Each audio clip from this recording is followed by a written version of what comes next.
Magandang araw mga kasisi kong tunay.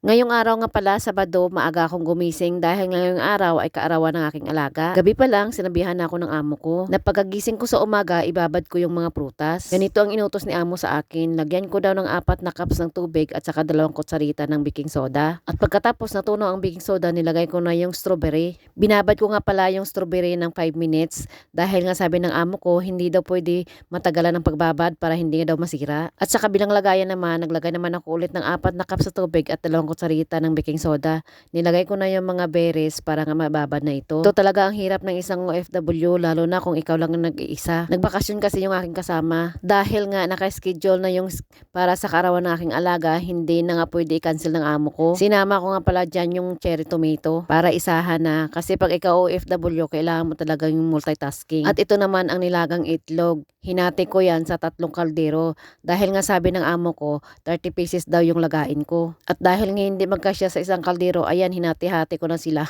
Pagkatapos ko nilagay ang itlog sa mga kaldero, syempre, pakuluin natin ito hanggang maluto. At habang naghihintay tayo na maluto yung itlog, dito naman hinugasan ko na lahat yung binabad ko na mga prutas. At dahil nga ma-instruction pinasa yung aking amo, ayan, nilagyan ko yan ng towel para nga matuyo na pagkatapos ko siyang hugasan. Ito nga lang yung handa ng mga amo ko dahil nga umorder na nga lang sila ng mga pagkain sa labas. Dahil ang kainan ito ay 10 o'clock ng umaga at hindi pwede na hindi ko matikman.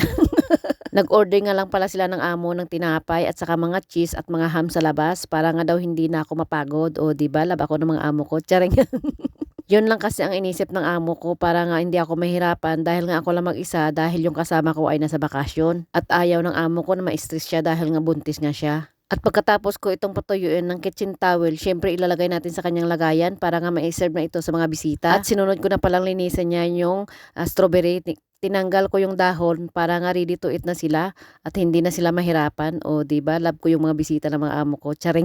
Ito lang kagandahan sa mga amo ko, hindi ginaganap sa bahay nila. Nagre-rent kasi sila ng space para nga malaki ang space para sa mga okasyon na gusto nila. At dahil alas 10 na ng umaga, binibilisan ko na talaga dahil nga sigurado gutom na yung kanilang bisita. At ito naman ako tinawag ng kagutuman. Kaya habang nagtatrabaho, naghanda na ako ng tinapay at yung aking tsa. Mahirap na kasi magutom, baka nga matumba tayo na walang sugat. Charing. Kaya sa mga kasisi ko dyan, o mga kapwa nating OFW, ay unahin talaga yung almusal dahil nga mahirap dito sa ibang bansa pag nagkasakit na. Binibilisan ko na kasi yung pagkain dahil nga tinawag na ako ng amo ko. At habang nagpupunas ako ng cherry tomato, dumating yung amo ko at may sinabi sa akin, ito na nga eh. This will introduce bacteria. So I would rather it be wet than Because straight in there, you dry. Okay, maybe don't try it. Dahil nga masunurin ako, ayan, sinunod ko na yung sabi ng amo ko. Ayaw kasi ng amo ko na magsuka yung mga bisita niya. Siyempre, ako rin, ayaw ko rin na magkasakit yung mga bisita niya dahil nga ako ang naghahanda ng pagkain na ito. At ito na nga, hinugasan ko na ng ilang beses para nga yung sabi ng amo ko ay hindi magkabakterya yung pagkain na inihanda niya at inihanda ko na. Pagkatapos ko nga pala ito hugasan ulit, ay nilagay ko na ulit sa kanilang lagayan para nga maidala na doon sa ilalim para nga magsimula na silang kumain. Pagkatapos kong ihanda yung mga prutas, ito naman yung cucumber, yung hiniwa ko.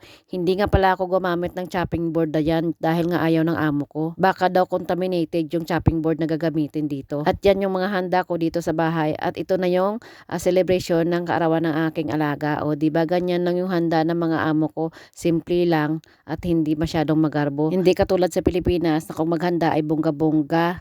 Pagkatapos ng handaan, wala ng pera. Charing. O hanggang dito na lang mga kasisi ko. Maraming salamat po and God bless you all. Bye-bye.